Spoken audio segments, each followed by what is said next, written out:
এমন একটি পৃথিবী যেখানে মানুষ মৃত্যুর পরেও তার পরিবারের সাথে যোগাযোগ রাখতে পারে, তাদের সাথে কথাও বলতে পারে, যাতে তারা একাকিত্ব বোধ না করে। আর এই সব ঘটনা কেমনে ঘটবে তা এই মুভি থেকে জানা যাবে।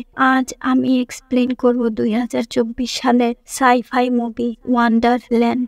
গল্পের শুরু হয় বেইলি নামের একজন মেয়েকে দেখিয়ে। সে এয়ারপোর্টে বসে তার ফ্লাইটের জন্য অপেক্ষা করছিল। তার পাশে বসে থাকা একজন লোক তাকে জিজ্ঞেস করে সে কি তার ফ্যামিলির কাছে যাচ্ছে। বেইলি বলে সে তার কাজের জন্য যাচ্ছে আর তার মেয়ে এখানে তার মায়ের সাথে থাকে। সেই লোকটি বেইলিকে জিজ্ঞেস করে সে কতদিনের জন্য সেখানে যাচ্ছে। বেইলি তাকে বলে সে সেখানে 3 মাসের জন্য যাচ্ছে। তখন সেখানে ফ্লাইটের অ্যানাউন্সমেন্ট হলে বেইলি সেখান থেকে চলে যায়। অন্যদিকে জাঙ্ক নামের একটি মেয়ে তার অ্যাপার্টমেন্টে ঘুমাচ্ছিল। তার বয়ফ্রেন্ড টাই তাকে স্পেস থেকে কল করে আর সে তাকে ঘুম থেকে উঠতে বলে, কারণ জাঙ্কে তার কাছে যেতে হবে। টাই প্রতিদিন সকালে তাকে এভাবে ঘুম থেকে উঠায়। জাং একজন এয়ার হোস্টেস ছিল। জাং তাড়াতাড়ি তৈরি হয়ে বাড়ি থেকে বের হওয়ার আগে সে টাইকে বলে সে যেন আগামীকাল তাকে খুব তাড়াতাড়ি ডেকে উঠায়। এরপর হ্যারিকে দেখা যায় যে একটি ছেলের সাথে রেস্টুরেন্টে বসেছিল। তখন হ্যারির কাছে তার মায়ের ফোন আসে আর হ্যারি তার মাকে চালানোর জন্য বলে সে একজনের সাথে ডেট করছে। তার মা সেই ছেলেটি সম্পর্কে জিজ্ঞেস করে। সেই মুহূর্তে সেই ছেলেটি তাদের সামনে আসে এবং তাদের হেলো বলে। এরপর হ্যারি তার কোল কেটে দেয়। এরপর তারা দুজন সেই রেস্টুরেন্ট থেকে বাইরে আসে। তখন ছেলেটি হ্যারিকে জিজ্ঞেস করে সে কি তার নকল প্রেমিক সেজে তাকে সাহায্য করতে পারবে। হ্যারিও তার প্রস্তাবে রাজি হয়। এরপর রাতে ডিনারের সময় হ্যারির মা বাবা তাদের দুজনের সাথে কথা বলে। সে হ্যারির বাবা মাকে বলে তার নাম হায়ান। হ্যারির বাবা হায়ানের কাছ থেকে তার ফ্যামিলি সম্পর্কে জিজ্ঞেস করে। হ্যারির মা বাবাও হ্যারির এই বিষয়ে খুশি ছিল যে অবশেষে সে কোনো একটি ছেলেকে পছন্দ করেছে, কিন্তু তারা সত্যটা জানে না। অন্যদিকে বেইলি তার মেয়ের সঙ্গে কথা বলছিল। তখনই হঠাৎ তাদের এক বন্ধু তাদের সবাইকে সেখানে ডাকছিল, কারণ সে কিছু পেয়েছে। তাই বেইলি কল কেটে দিয়ে সেখানে যেতে থাকে। কিন্তু তখনই তার কিছু অতীতের কথা মনে পড়ে। একবার সে অফিসের কাজ করছিল আর সেই মুহূর্তে তার মেয়ের ফোন এসেছিল, কিন্তু বেইলি কল অ্যাটেন্ড করে তার কথা না শুনে তাকে বলে সে এখন ব্যস্ত আছে। বর্তমানে এই কথা মনে পড়তেই বেইলি বুঝতে পারে সে তার কাজের কারণে তার মেয়েকে সব সময় ইগনোর করে। তাই সে ফিরে এসে তার মেয়েকে কল করে তাকে সরি বলে। পরের দৃশ্যে দেখা যায় জাং হাসপাতালে যায় যেখানে টাই এডমিট ছিল। তার ব্রেন ড্যামেজ হয়েছে। সেখানে জাং ডাক্তারের সঙ্গে কথা বলে। ডাক্তার তাকে বলে ব্রেন হ্যামারেজের কারণে তার দৈনন্দিন জীবনে তাকে কিছু সমস্যার মুখোমুখি হতে হবে, এজন্য তাকে তার সাহায্য করতে হবে। কিছুক্ষণ পর জাং টাইকে নিয়ে তার বাড়িতে চলে আসে। পরের দিন সকালে টাই জাং এর জন্য ব্রেকফাস্ট তৈরি করছিল। তখনই সে গরম পানির কেটলি উঠিয়ে তার হাতে ঢালতে লাগে। এটি দেখে জাং দ্রুত গিয়ে তার হাত সরিয়ে দেয়। এই সব দেখে জাংও ডাক্তারের কথা বুঝতে পেরেছে। অন্যদিকে বেইলি তার মেয়ের সাথে কথা বলার জন্য কল করে, কিন্তু তার মেয়ে ঘুমিয়ে পড়েছে। বেইলির মা কল কাটতেই যাবে, তখন সে তাকে থামায়। সে তার মাকে তার মেয়ের যত্ন নেওয়ার জন্য ধন্যবাদ জানায়, কিন্তু তার মা তার সাথে কোনো কথা বলেনি। এরপর বেইলি একটি জিনিস তার মাকে দেখিয়ে বলে এটি কি সে তার জন্য এবং তার বন্ধুদের জন্য গিফট হিসেবে নিয়ে আসতে পারবে। তার মা বলে তার কিছুই লাগবে না। এরপর সে বেইলির কথা না শুনেই কল কেটে দেয়। হয়তো সে তার উপর রেগে আছে। পরের দিন বেইলি একটি বাজারে ঘুরছিল। তখন সেই লোকটি তাকে পিছন থেকে ডাকে, যার সাথে বেইলির এয়ারপোর্টে দেখা হয়েছিল। বেইলি তার সাথে কথা বলার সময় তাকে বলে তার মনে হচ্ছে তার মা তার কাছ থেকে কিছু লুকাচ্ছে। বেইলি তাকে সান বলে ডাকে। তখন সান বাথরুমে যাওয়ার অজুহাত দেখিয়ে সেখান থেকে উঠে একটি রুমে চলে আসে। আর সেই রুমে একটি স্ক্রিনের দিকে তাকিয়ে সান হ্যারির সঙ্গে কথা বলে। হ্যারি তাকে বলে বেইলির মা এই মাসের শেষের দিকে এই সার্ভিসটি শেষ করতে যাচ্ছে। এই কথা শুনে সান সেই রুম থেকে বের হয়ে বেইলির কাছে ফিরে যায়। পরের দিন সকালে জাংয়ের কাছে একজন লোকের ফোন আসে, যে তাকে বলে টাই তার কাছে এসেছিল চাকরির জন্য। সে জাংকে বলে টাই হয়তো সুস্থ নেই, কিন্তু জাং তাকে বলে সে সুস্থ আছে। কল কাটার পর জাং স্পেসে থাকা টাইকে ফোন করে জ্বরের ওষুধ কোথায় রেখেছে তা জেনে নিয়ে নিয়ে ওষুধ খেয়ে সে আবার ঘুমিয়ে পড়ে। মাঝরাতে জানের ঘুম ভাঙলে সে কিছু অপরিচিত লোককে তার বাড়িতে পার্টি করতে দেখে। তাদের সাথে টাইও ছিল।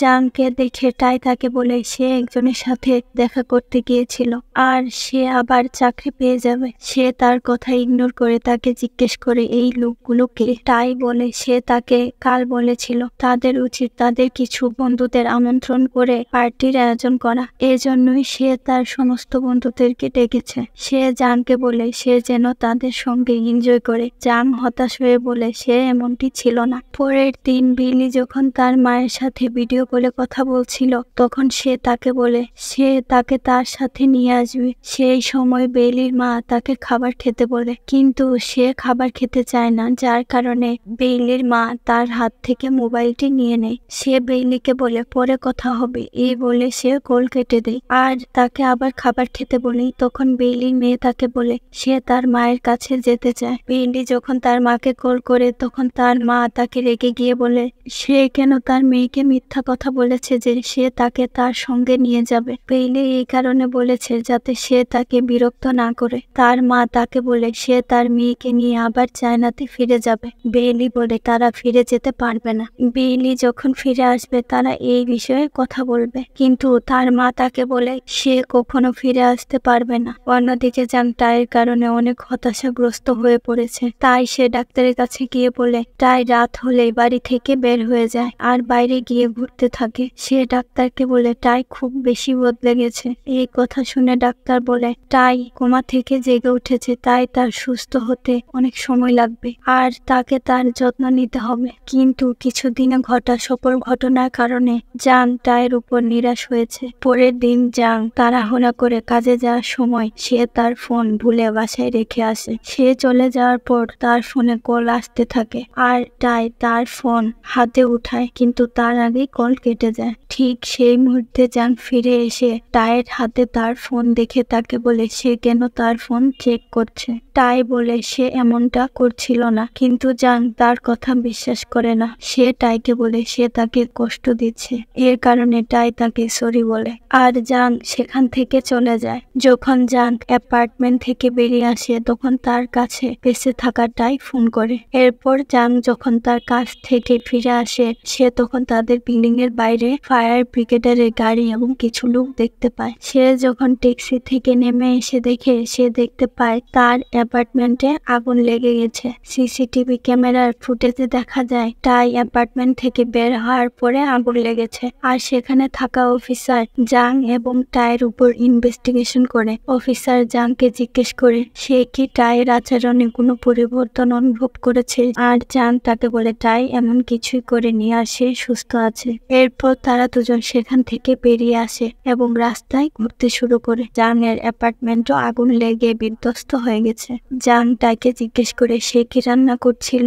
টাই বলে সে আগুন লাগায়নি। টাই জাংকে বলে তারা কোথাও ঘুরতে যাবে, কিন্তু জাং তাকে মানা করে বলে কাল তার বার্সেলোনার ফ্লাইট আছে। টাই তাকে বলে এটি তো তার প্রিয় জায়গা, তাহলে তো সে খুব খুশি। তার কথা শুনে জাং চিৎকার করে বলে তার জীবনে কোনো সুখ নেই। অন্যদিকে হেরিকে দেখায় যে ওয়ান্ডারল্যান্ড ট্রাভেল এজেন্সির এজেন্ট। সে একটি ছেলেকে ফোন করে তার দাদির মৃত্যুর কথা জানায়। সে তাকে বলে সে ফিরে না আসা পর্যন্ত সে তার এবং তার দাদির সার্ভিস বাতিল করবে না। অন্যদিকে দেখা যায় বেলির মা বেলির মেয়ে জিয়াকে নিয়ে বিমানবন্দরে আসে, কারণ সে তাকে নিয়ে চায়না যেতে চাচ্ছিল। আর সেই মুহূর্তে সে সেখানে জিয়াকে তার সাথে দেখতে পায় না। তখন সে জিয়াকে এদিক ওদিক খুঁজতে থাকে, কিন্তু সে তাকে কোথাও খুঁজে পায় না। সে নার্ভাস হয়ে এয়ারপোর্টেও অ্যানাউন্সমেন্ট দেয়, কিন্তু সে জিয়াকে কোথাও খুঁজে পায় না। তখনই তার কাছে বেইলির কল আসে আর সে জিয়ার কথা জিজ্ঞেস করে। সে তাকে বলে জিয়াকে পাওয়া যাচ্ছে না। বেইলি তাকে বলে সে কি পুলিশকে জানিয়েছে। সে তাকে কোনো উত্তর দেয় না, যার কারণে বেইলি তার উপর চিৎকার করতে শুরু করে। বেইলির চিৎকারে সে রেগে গিয়ে তার উপর চিৎকার করে বলে সে এখন আর তার মা নয়। সেই মুহূর্তে তার মোবাইল বন্ধ হয়ে যায়। অন্যদিকে জাং এয়ারপোর্টে যায় আর টাইও তার পিছনে আসে। সে জাংকে বলে সে তার সাথে ফ্লাইটে যেতে চায়, কিন্তু জাং তাকে মানা করে বলে সে এখনো সুস্থ নয়, যার কারণে সে তার সাথে যেতে পারবে না। টাই তাকে বলে সে ঠিক আছে আর জাং তাকে বলে সে ফিরে ফিরে এসে তার সাথে কথা বলবে। টাইয়ের মনে হচ্ছে সে তাকে অ্যাভয়েড করছে আর জান তাকে কিছু বলতেই যাবে তখন তার ফোনে কল আসছিল। তখন টাই তাকে জিজ্ঞেস করে কে ফোন করেছে, যার কারণে জান তার ফোন তাকে দেয় আর সেখানে দেখা যায় সেই কলটি টাইয়ের নামে সেভ করা ছিল। যখন সে কল রিসিভ করে সেখানে সে স্পেসে থাকা টাইকে দেখতে পায়, যে টাইকে সামনে দেখে জিজ্ঞেস করে সে কে। টাই স্পেসে থাকা টাইকে দেখে অবাক হয়ে যায় আর জাং কল কেটে দিয়ে তাকে প্লেনে যেতে বলে। সে সেখানে তাকে সব বলবে। প্লেনে কিছুক্ষণ বসে থাকার পর সে সেখান থেকে বাইরে চলে আসে, কারণ সে জাংয়ের সাথে যেতে চায় না আর জাংও বুঝতে পারছিল না যে তার মনের মধ্যে কি চলছে। এরপর বেইলিকে দেখানো হয় সে তার স্বপ্নে জিয়াকে দেখে। বেইলি তাকে জড়িয়ে ধরার চেষ্টা করে, কিন্তু তখন সে নিজেকে কখনো এয়ারপোর্টে বা কখনো বিচে দেখতে পায়। তখনই বেইলির চোখ খুলে যায় আর সে ভয় পায়। সে সেখান থেকে যেতে তার গাড়ি বের করে। তার এক বন্ধু তাকে সেখানে বাধা দেয়, কিন্তু সে তার কথা না শুনেই সেখান থেকে বেরিয়ে যায়। সে গাড়ি দিয়ে যাওয়ার সময় এমন জায়গায় পৌঁছায় যেখানে তার সামনে সে অনেক ধুলা উঠতে দেখে। বেইলি তার গাড়ি নিয়ে সেদিকেই যেতে থাকে। সে যতই সামনের দিকে আগাচ্ছিল চারদিকে ততই অন্ধকার হচ্ছিল। বেইলি কিছুই বুঝতে পারছিল না। অন্যদিকে হায়েন, যে একজন ওয়ান্ডারল্যান্ডের এজেন্ট, সে বেইলি সম্পর্কে জানতে পারে। সে হ্যারিকেও সেই কথা জানায়। হায়েন হ্যারিকে বলে বেইলি হয়তো অ্যাক্টিভেট হয়ে গেছে। হ্যারি বলে সে তাকে ডিঅ্যাক্টিভেট করার চেষ্টা করছে, কিন্তু তাকে ডিঅ্যাক্টিভেট করা যাচ্ছে না। এরপর হ্যারি সানের সাথে যোগাযোগ করে। পরের দিকে সানকে দেখা যায় সে ওই দিকে এগিয়ে যাচ্ছে যেদিকে বেইলি গিয়েছে। সে তার গাড়ি নিয়ে বেইলি গাড়ির সামনে যায় আর সে সেখান থেকে তাড়াহুড়া করে নেমে বেইলিকে গাড়ি থেকে বের করে। আর তখনই বেইলির গাড়ি সেখান থেকে উড়ে যায়। হ্যারি ও হায়েন তাদের সামনে থাকা স্ক্রিনে বেইলিকে দেখছিল। হায়েন হ্যারিকে বলে তাদের বেইলির ডাটা মুছে ফেলতে হবে, না হলে তাদের পুরো সিস্টেম বন্ধ হয়ে যাবে। সে বলে তারা আবার বেইলিকে বানিয়ে নিবে, কিন্তু হ্যারি তাকে বলে সেটি আবার তৈরি করলেও প্রথমবারেরটার মতো হবে না। তখনই তাদের সিস্টেম বন্ধ হয়ে যায়। হ্যারি তখন বলে বেইলি কিছু করতে যাচ্ছে, তাই সে হায়েনকে বেইলির নেটওয়ার্ক ওপেন করতে বলে। হায়েন তাকে জিজ্ঞেস করে সে কি করতে চাচ্ছে। হ্যারি তাকে বলে সে বেইলির সাহায্য করতে চায়। পরের দৃশ্যে বেইলিকে এয়ারপোর্টে দেখা যায়, যে জিয়াকে খুঁজছিল সেই এয়ারপোর্টে টাইও ছিল। আর বেইলি টাইকে ফোন করে সে তাকে বলে সে যেন তার মেয়েকে খুঁজতে তাকে সাহায্য করে। কিছুক্ষণ পর টাই জিয়াকে দৌড়ে যেতে দেখে আর সে একটি গাড়ির নিচে পড়তেই যাচ্ছিল। তখন টাই এসে তাকে বাঁচিয়ে নেয়। সে জিয়াকে বলে তার মা তাকে এখানে অপেক্ষা করতে বলেছে। তখনই সেখানে বেলির মা আসে আর তাকে দেখে জিয়া লুকিয়ে পড়ে, কিন্তু সে জানতো যে জিয়া এখানেই আছে। জিয়াকে পেয়ে সে টাইকে ধন্যবাদ জানায়। সে জিয়াকে নিয়ে সেখান থেকে চলে যেতে শুরু করে, কিন্তু জিয়া তাকে বলে তার মা তাকে এখানে অপেক্ষা করতে বলেছে। জিয়া তার নানিকে বলে সে যেন তার মাকে ফোন করে। জিয়ার নানি বলে তার মা তাদের কল উঠাতে পারবে না, কিন্তু জিয়ার জিদের কাছে তাকে হার মানতে হয়। তাই সে মোবাইল বের করে জিয়াকে দেয়। জিয়া তার মাকে ফোন করলে বেইলি তার কল উঠায়। জিয়া তাকে বলে সে কোথায়। বেইলি বলে সে এয়ারপোর্টেই আছে। জিয়া বলে সে তাকে দেখতে পাচ্ছে না। তো তখন বেইলি তাকে বলে সে মারা গেছে। এই কথা শুনে জিয়া তার নানির দিকে তাকায়। সে দেখে তার নানি কান্না করছে। তখন জিয়া তাকে বলে সে কি এখনো তাকে গল্প শোনাবে। বেইলি বলে সে অবশ্যই তাকে গল্প শোনাবে। এরপর বেইলি তার মায়ের সাথে কথা বলে। সে তার মাকে বলে সে তাকে অনেক মিস করে। আর কিছুক্ষণ কথা বলার পর সে ফোন কেটে দেয়। অন্যদিকে ওয়ান্ডারল্যান্ডে হ্যারি এবং হায়েনকে দেখানো হয় তারা তাদের সিস্টেম রিস্টোর করে ফেলেছে। কিছুক্ষণ পর জাং হ্যারিকে ফোন করে। সে হ্যারিকে বলে সে হ্যারিকে তার সার্ভিস ডিএক্টিভ করার জন্য ফোন করেছে। হ্যারি এর কারণ জিজ্ঞেস করে। তখন জাং তাকে বলে টাই কোমা থেকে বেরিয়ে এসেছে আর এখন ওয়ান্ডারল্যান্ডের সেই স্পেসে থাকা টাইয়ের সঙ্গে তার যোগাযোগের কোনো দরকার নেই। আর এখানেই সম্পূর্ণ ঘটনাটি প্রকাশ পায়। এই ওয়ান্ডারল্যান্ডটি এমন একটি পৃথিবী ছিল যেখানে মানুষ মারা যাওয়ার পরেও তাদের প্রিয়জনের সাথে সাথে ডিজিটাল ওয়ার্ল্ডের ধারা কানেক্ট হয়ে থাকতে পারত। এরপর জাং টাইকে সেই স্পেসে থাকা টাই এবং ওয়ান্ডারল্যান্ডের সম্পর্কে বলে, আর টাই তার কথা শুনে সেখান থেকে চলে যায়। আর জাংয়ের টাইয়ের সাথে কাটানো সকল কথাই মনে পড়ে। তখন সে বুঝতে পারে সে টাইকে ছাড়া থাকতে পারবে না, তাই সে দৌড়ে গিয়ে টাইকে জড়িয়ে ধরে। এরপর সাং এবং বেলিকে দেখানো হয়, যারা এয়ারপোর্টে বসেছিল। সাং বেলিকে জিজ্ঞেস করে সে কি ফিরে যাচ্ছে। বেলি তাকে বলে সে তার পরিবারের সাথে কানেক্ট হওয়ার জন্য এসেছিল, কিন্তু এখন সে চলে যাচ্ছে। সে সাংকে বলে সে তো এই ওয়ান্ডারল্যান্ড সম্পর্কে জানে, হয়তোবা তার সাথে কোনো একদিন আবার যোগাযোগ হবে। এই কথা বলে বেলি সেখান থেকে চলে যায়। আর মুভিটি এখানেই শেষ হয়। আর বন্ধুরা, এটি একটি সাইফাই মুভি ছিল।